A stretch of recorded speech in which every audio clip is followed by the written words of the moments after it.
Welcome to 7 minutes series. இந்த சீரீஸ்ல எல்லா கான்செப்டையும் 7 நிமிஷத்துக்குள்ள படிக்கிறது தான் நம்மளுடைய முக்கியமான மோட்டோ. இன்னைக்கு நம்ம பார்க்கக்கூடிய கான்செப்ட் என்னன்றதை டீடைல்டா பார்க்கலாம்.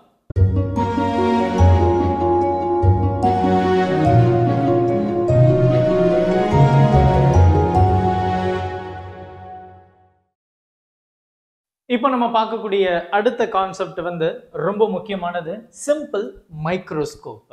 இது எல்லாருமே ரொம்ப கஷ்டப்பட்டு படிக்கக்கூடிய ஒரு கான்செப்ட். அடுத்து காம்பவுண்ட் மைக்ரோஸ்கோப்பை டிஸ்கஸ் பண்ணிடலாம். ஸோ சிம்பிள் மைக்ரோஸ்கோப்பை பொறுத்த வரைக்கும் நமக்கு என்ன தெரியணும் அப்படின்னா, ஃபர்ஸ்ட் சிம்பிள் மைக்ரோஸ்கோப் அப்படின்னா என்ன? சிம்பிள் மைக்ரோஸ்கோப் அப்படின்றது நம்ம வீட்டில் இருக்கக்கூடிய பூத கண்ணாடி தான் சிம்பிள் மைக்ரோஸ்கோப் பேசிக். அப்போ சிம்பிள் மைக்ரோஸ்கோப்ல பார்த்தீங்கன்னா ஒரே ஒரு லென்ஸ், ஐயோ டெக்ஸ்ட் ஃபார்மேட் வந்துருச்சு, அட்ஜஸ்ட் பண்ணிக்கோங்க. ஒரு லென்ஸ் தான் இருக்க போகுது. அண்ட் அந்த லென்ஸ் பார்த்தீங்கன்னா கான்வெக்ஸ் லென்ஸ். அப்போ இதில் பேசிக் ஐடியா என்ன அப்படின்னா, நம்ம ஒரு புக்கை ரீட் பண்ணுறோம், கான்வெக்ஸ் லென்ஸ் பூத கண்ணாடி வச்சுருக்கோம், நமக்கு அதே பக்கம் தான் அந்த லெட்டர் பெருசாக தெரியும். அப்போ கான்வெக்ஸ் லென்ஸினுடைய லாஸ்ட் கேஸ் என்ன சொல்லுது, போலுக்கும் ஃபோக்கஸுக்கும் முன்னாடி வைங்க தம்பி, அதே பக்கம் இமேஜ் பெருசாக என்லார்ஜாக தெரியும் அப்படின்னு நமக்கு தெரியும், வர்ச்சுவல் அண்ட் எரெக்டாக இருக்கும் அப்படின்னு. அந்த கண்டிஷன் தான் இந்த சிம்பிள் மைக்ரோஸ்கோப்பில் நம்ம பேச போகிறோம். ரெண்டு முக்கியமான ஒரு இமேஜ் பொசிஷனை பேச போகிறோம். அதில் குறிப்பாக நார்மல் ஃபோக்கஸிங் அப்படின்ற ஒரு விஷயத்தையும் நியர் பாயிண்ட் ஃபோக்கஸிங் அப்படின்ற ஒரு விஷயத்தையும் பேச போகிறோம். இந்த நியர் பாயிண்ட் ஃபோக்கஸிங் நீங்கள் 10th ரொம்ப தெளிவாக படிச்சிருப்பீங்க. உங்களுடைய டிஸ்டன்ஸ் விஷன் 25 சென்டிமீட்டர்ல இருக்கணும். இல்லை கான்வெக்ஸ் லென்ஸினுடைய பொசிஷன் உங்களுக்கு தெரியும், நான் வரையணும்னு அவசியம் இல்லை. அப்போ இந்த நியர் பாயிண்ட் ஃபோக்கஸிங் பொறுத்த வரைக்கும் பார்த்தீங்கன்னா என்னுடைய இமேஜ் இந்த 25 சென்டிமீட்டர்ல கிடைக்குது. அப்போ அதனுடைய மேக்னிஃபிகேஷன் எப்படி சொல்லலாம், h டேஷ்.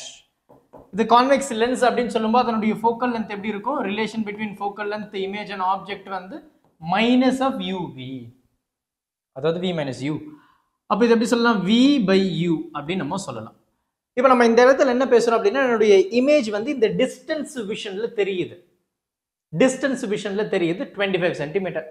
அப்போ நம்ம லென்ஸ் எந்த பக்கம் பிளேஸ் பண்றோம், இப்படி பிளேஸ் பண்றோம், புக் இங்க இருக்கு இல்லையா, புக்கு லென்ஸ் நம்ம எந்த பக்கம் அந்த புக்கினுடைய அந்த லெட்டர்ஸ் பெருசா பார்க்க போறோம், இதே பக்கம் தான் பார்க்க போறோம். அப்போ ஆப்ஜெக்ட் எந்த பக்கம் இருக்கோ அதே பக்கம் தான் நான் இமேஜும் பார்க்க போறேன். இப்போ லெஃப்ட் ஹேண்ட் சைடில் ஆப்ஜெக்ட் இருக்கு, லெஃப்ட் ஹேண்ட் சைடில் தான் இமேஜ் கிடைக்க போகுது. அப்போ நீங்க டிஸ்டன்ஸ் பார்த்தீங்கன்னா டி டிஸ்டன்ஸ் விஷன்ல கிடைக்குது, left hand side so minus. And then அதனுடைய ஆப்ஜெக்ட் டிஸ்டன்ஸ் என்னது யூ, அது இந்த பக்கம் இருக்கு, லெஃப்ட்ல இருக்கு, ஸோ மைனஸ். இது ரெண்டு கேன்சல் ஆச்சு, so you will have D by U magnification. And also நமக்கு என்ன தெரியும் அப்படின்னா, இந்த ஈக்குவேஷன்ல நான் மறுபடியும் கொண்டு வரேன் என்னுடைய magnification which is equal to V upon U. அப்போ இந்த இடத்துல நான் யூ எடுக்கலாமா?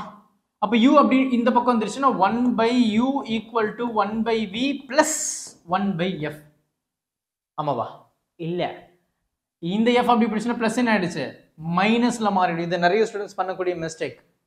இதை மட்டும் பிளஸ்ல கொண்டு வந்துறீங்க, இந்த பக்கம் போனால் அது மைனஸ் ஆகுன்றது மறந்துடுறோம். அப்போ என்னுடைய 1 by u அப்படின்றது என்ன, v மைனஸ் f. அப்போ இந்த v அப்படியே வச்சிருக்கேன், 1 by u க்கு பதிலாக 1 by v minus 1 by f. இதை v உள்ள மல்டிப்ளை பண்ணு, v by v minus v by f. And இந்த இடத்துல பார்த்தீங்கன்னா v கேன்சல் ஆச்சுன்னா 1 மைனஸ் v by f. vன்றது என்ன, இமேஜ் டிஸ்டன்ஸ். இமேஜ் டிஸ்டன்ஸ் எங்க, near point focusing which is d, capital D, 25 centimetre. அது எந்த பக்கம் இருக்கு, லெஃப்ட் ஹேண்ட் சைடில் இருக்கு. அப்போ இங்கே ஒரு மைனஸ் இருக்கு, அது லெஃப்ட் ஹேண்ட் சைடு, அது ஒரு மைனஸ். அப்போ இந்த v I am going to replace that as minus d. Already ஒரு மைனஸ் இருக்கு, இந்த ஒரு மைனஸ் சேரும்போது பிளஸ் ஆயிடும். So this becomes 1 plus d by f. இதுதான் கண்ணா ஈக்குவேஷன். இதுதான் என்னுடைய நியர் பாயிண்ட்டுக்கான மேக்னிஃபிகேஷன் ஈக்குவேஷன் m. அப்போ என்னுடைய நார்மல் ஃபோக்கஸிங் என்ன சார், நார்மல் ஃபோக்கஸிங் என்ன சொல்லுது அப்படின்னா, இன்ஃபைனைட் கண்டிஷனை சொல்றது தான். அப்போ நம்ம ஒரு பொதுவாக ஒரு ஆப்ஜெக்ட் ரொம்ப லாங் டிஸ்டன்ஸ்ல இருந்து பார்க்குறோம், இன்ஃபைனைட் கண்டிஷன் அப்படின்னா எப்படி சொல்றோம், இன்ஃபினிட்டியா அப்படிலாம் இல்லை, லார்ஜர் டிஸ்டன்ஸ் இருக்கிறத நம்ம இன்ஃபைனைட் பொசிஷன் அப்படின்னு சொல்றோம். அப்போ இன்ஃபைனைட் பொசிஷன்ல போயிட்டு நான் என்னுடைய டிஸ்டன்ஸ் எல்லாம் மெஷர் பண்ண முடியாது, இல்லை ரொம்ப தூரத்தில் இருக்குல்ல, நான் போயிட்டு ஸ்கேல போயிட்டு எடுத்துட்டு வர முடியுமா, முடியாது. அந்த இடத்துல நான் என்ன பண்ண போறேன் அப்படின்னா, ஆங்கிளை ரெப்ரசென்ட் பண்ணி சொல்ல போறேன். நம்ம 11th ட்ரையாங்குலேஷன் மெத்தட்னு ஒன்று படிச்சிருப்போம். ஒரு ட்ரீயோடைய ஹைட்டை மெஷர் பண்ணுறதுக்கு நம்ம வந்து ஆங்கிள் டிடெக்டரை வச்சுட்டு மேலே டிப் ஆஃப் த ட்ரீல அடிப்போம். And then right angle triangle tan தீட்டாவை வச்சு we found the height of the tree. அந்த மெத்தட் தான் இங்கே ஃபாலோ பண்ண போகிறோம். லென்ஸ் இருக்கு, ஒரு ஆப்ஜெக்ட் இருக்கு, அந்த ஆப்ஜெக்ட் வந்து இன்ஃபினைட்ல பொசிஷன்ல எனக்கு இமேஜா தெரிய போகுது.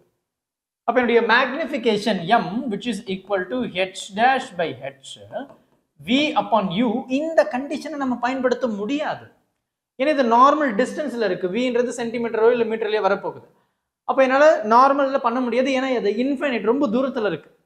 அந்த இடத்துல நான் ஆங்கிளை ஃபாலோ பண்ண போறேன். அப்போ m which is equal to theta by theta. Image by object, image by object. அப்போ இமேஜ் பை ஆப்ஜெக்ட் இண்டிகேட் பண்றது தான். அப்போ என்னுடைய தீட்டா ஐ அப்படின்றது என்னது? இமேஜினுடைய ஆங்கிள். இதுதான் ஆங்குலர் மேக்னிஃபிகேஷன் அப்படின்னு சொல்றோம் இன்ஃபினைட் கண்டிஷன்ல. அப்போ ஆங்குலர் மேக்னிஃபிகேஷன் சொல்லும்போது h இமேஜ் இல்ல பை எனக்கு எங்க கிடைக்குது? Normal focusing. அதாவது இந்த நார்மல் ஃபோக்கஸிங்ல கிடைக்குது, அதை நான் எஃப்னு சொல்றேன். இதே வந்து என்னுடைய ஆப்ஜெக்ட் வந்து பார்த்தீங்கன்னா h பை எங்க இருக்கு? என்னுடைய நியர் பாயிண்ட்ல இருக்கு. அதாவது எனக்கு நார்மல் ஃபோக்கஸிங் சொல்லும்போது எனக்கு எப்போ இன்ஃபினைட் கண்டிஷன் கிடைக்கும்? ஒரு ஆப்ஜெக்டை நம்ம ஃபோக்கஸ்ல பிளேஸ் பண்ணா மட்டும்தான் என்னுடைய இமேஜ் எங்க இருக்கு? இன்ஃபைனைட்ல இருக்கு இல்லையா? அப்போ என்னுடைய டிஸ்டன்ஸ் என்னன்னு சொல்றேன்? கேபிட்டல் D அப்படின்னு சொல்றேன் இல்லையா? ஸோ இது வந்து இமேஜ், இது வந்து ஆப்ஜெக்ட். Angular magnification. அப்போ theta i by theta naught. Theta i என்ன? h பை எஃப் இன்டூ இது என்னது?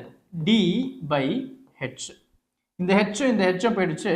ஸோ என்னுடைய மேக்னிஃபிகேஷன் ஃபார் நார்மல், அதாவது இன்ஃபைனைட் கண்டிஷனுக்கு d upon F.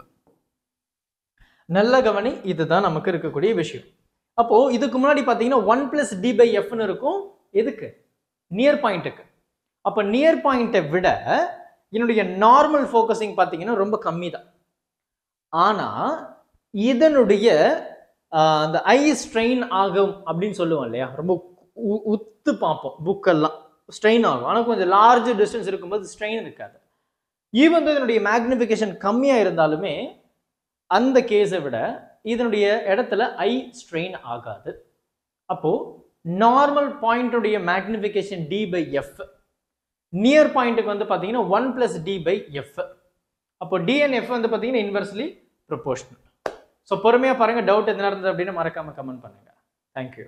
Help this with a smile.